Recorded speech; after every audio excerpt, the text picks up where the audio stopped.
সুপ্রিয় শিক্ষার্থীবৃন্দ, আজকে আমরা আলোচনা করব পদার্থবিজ্ঞান দ্বিতীয় পত্রের তাপগতিবিদ্যা অধ্যায় থেকে। তাপগতিবিদ্যা অধ্যায় থেকে আজকের আমাদের আলোচ্য বিষয় হচ্ছে রুদ্রদেবী প্রক্রিয়ায় কৃত কাজের সমীকরণ প্রতিপাদন। অর্থাৎ রুদ্রদেবী প্রক্রিয়ায় কৃত কাজের রাশিমালাটা আমরা নির্ণয় করব। নির্ণয় করার জন্য আমাদেরকে একটা বদ্ধ সিস্টেম কল্পনা করতে হবে, যে বদ্ধ সিস্টেমের 3 দেয়াল তাপের অন্তরক থাকবে, 1 দেয়াল তাপের পরিবাহক থাকবে।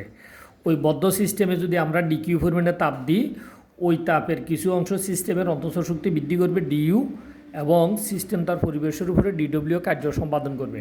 তাহলে তাপগতিবিদ্যার প্রথম সূত্র থেকে আমরা পাই তাপগতিবিদ্যার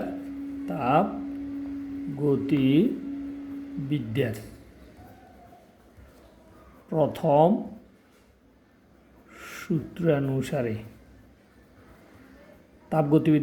সূত্র অনুসারে আমরা ডিকিউ পরিমাণে তাপ দিলাম। এই ডিকিউ তাপের কিছু অংশ সিস্টেমের অন্তঃস্থ শক্তি ডিইউ বৃদ্ধি করছে, এবং সিস্টেম তার পরিবেশের উপরে ডিডব্লিউ কার্য সম্পাদন করছে। শক্তির নিত্যতার সূত্র অনুসারে ডিকিউ সরবরাহিত তাপ সমান সিস্টেমের অন্তঃস্থ শক্তি বৃদ্ধি ডিইউ প্লাস ডিডব্লিউ, এই দুটোটা সমান হবে শক্তির নিত্যতার বিধি অনুসারে।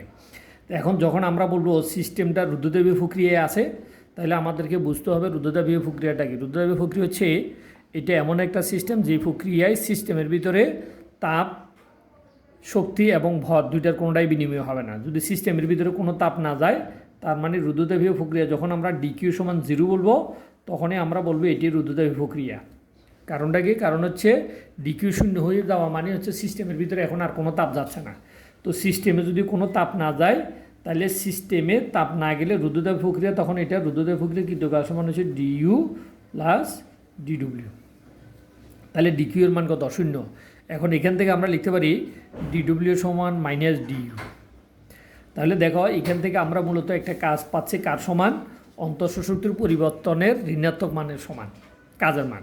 তাহলে এখান থেকে আমরা যেটা বুঝি সেটা হচ্ছে রুদ্রদেবীয় প্রক্রিয়ায় সিস্টেম যখন কাজ করে তার অন্তঃস্থ শক্তি হ্রাস পায়।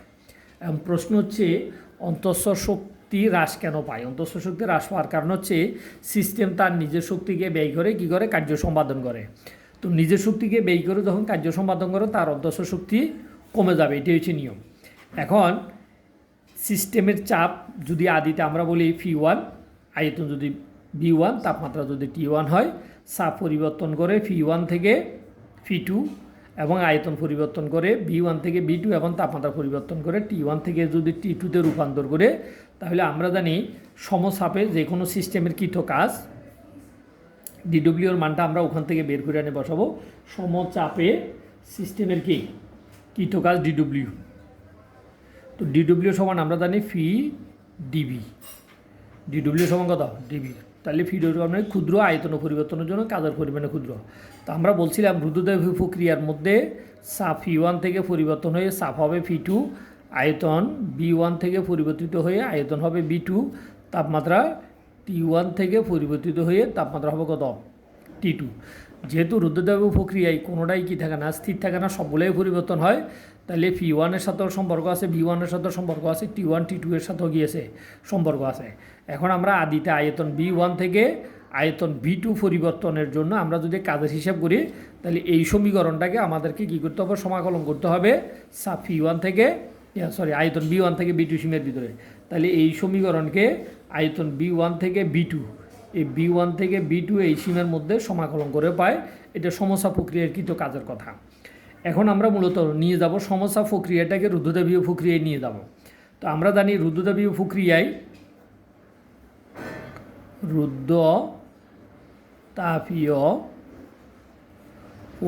আমাদের জানা আছে প্রক্রিয়ায় ফি বি গামা সমান সমান কে মানে ধ্রুবক। ফি বি গামা সমান কে। তাহলে এখন এখান থেকে যদি আমরা ফি এর মান বের করে রুদ্রদেবী প্রক্রিয়া, তাহলে কে ডিভাইড বাই বি গামা। এখন এই ফি এর মান যদি আমরা এই সমীকরণে বসাই, তাহলে এটাকে ধরো যদি আমরা 1 নম্বর সমীকরণ দিয়ে ফি এর মান বসালে ডিডব্লিউ 1 নং থেকে আমরা পাই, ডিডব্লিউকে সমাকলন করলে আমরা ডব্লিউই পাবো, আর এটাতে আমরা মান বসাবো আদি আয়তন B1 থেকে চূড়ান্ত আয়তন B2। ফি এর মান হচ্ছে K divide by B gamma DB. এখন এটাকে আমরা চাইলে এইভাবে লিখতে পারি, দেখো কেটাকে আমরা কে ধ্রুবক, এটাকে আমরা সমাকলনের বাইরে নিয়ে গেলাম, আয়তন B1 থেকে B2, B1 হচ্ছে তোমার আদি আয়তন, B2 হচ্ছে চূড়ান্ত আয়তন। এটাকে বলা হয় ইনিশিয়াল, এটাকে বলা হয় ফাইনাল। অর্থাৎ ইনিশিয়াল থেকে ফাইনাল পর্যন্ত সকল ডিবি আয়তনের কাজ আমরা হিসাব করতে চাই। তাইলে এখন এই বি গামাকে এটা আমরা গামা ইনভার্স 1 এইভাবে আমরা উপরে আনতে পারি, গামা ইনভার্স 1 ডিবি। অর্থাৎ 1/B² গামাকে আমরা বি ইনভার্স গামা লিখতে পারি। এখন এটাকে যদি আমরা সমাকলনের সূত্র ভাঙি, একই লাইনের মধ্যে সমাকলনের সূত্র ভাঙলে কে ধ্রুবক, এটা বাইরে থাকবে। তো আমরা জানি বি এর উপরে মাইনাস গামা প্লাস 1, নিচেও হবে কত মাইনাস গামা প্লাস 1।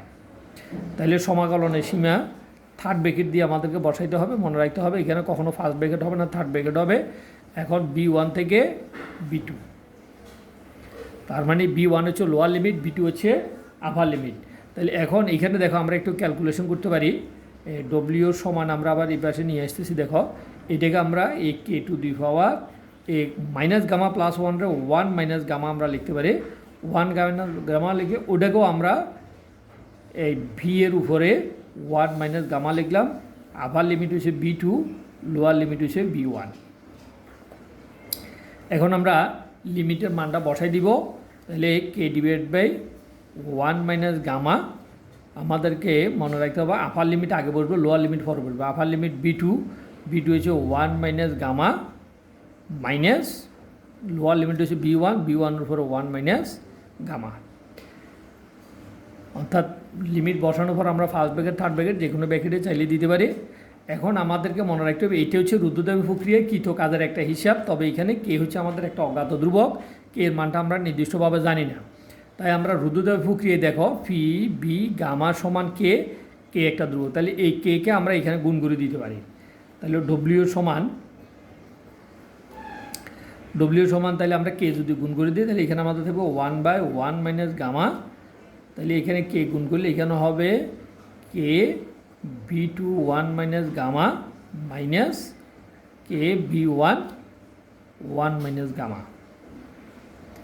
এখন দেখো আমরা ফি বি গামা সমান ধ্রুবক। তাহলে এখানে যদি আমরা বলি এ ফি1 B1 গামা সমান ফি2 B2 গামা, এরা পরস্পর কি ধ্রুবক এবং এদের ধ্রুবকের মান হচ্ছে কে।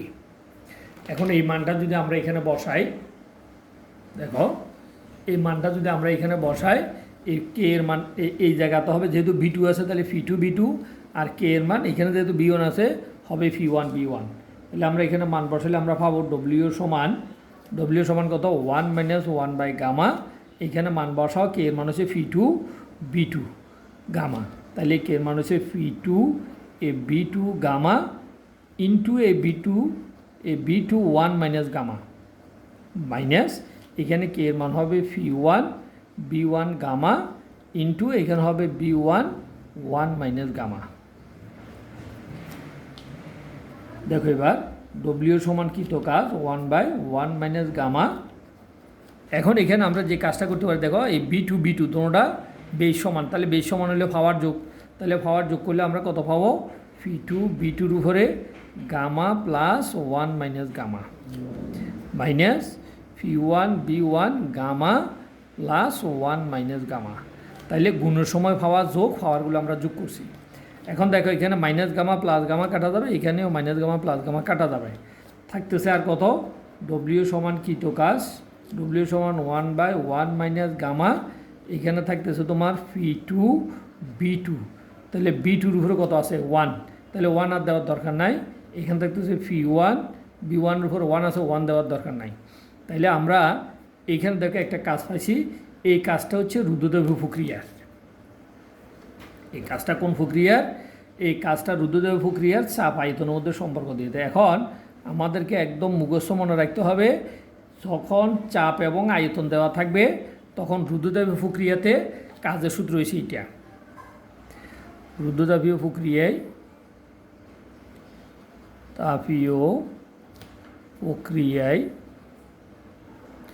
প্রক্রিয়ায় কৃত কাজ, এটা হচ্ছে যখন তোমাকে চাপ আয়তন দেওয়া থাকবে। আবার আমরা জানি এক মোল আদর্শ গ্যাসের ক্ষেত্রে, এটা আমাদের জানা আছে, আমরা এক মোল আদর্শ গ্যাসের জন্য যেটা পাচ্ছি সেটি হচ্ছে কত FeB সমান RT।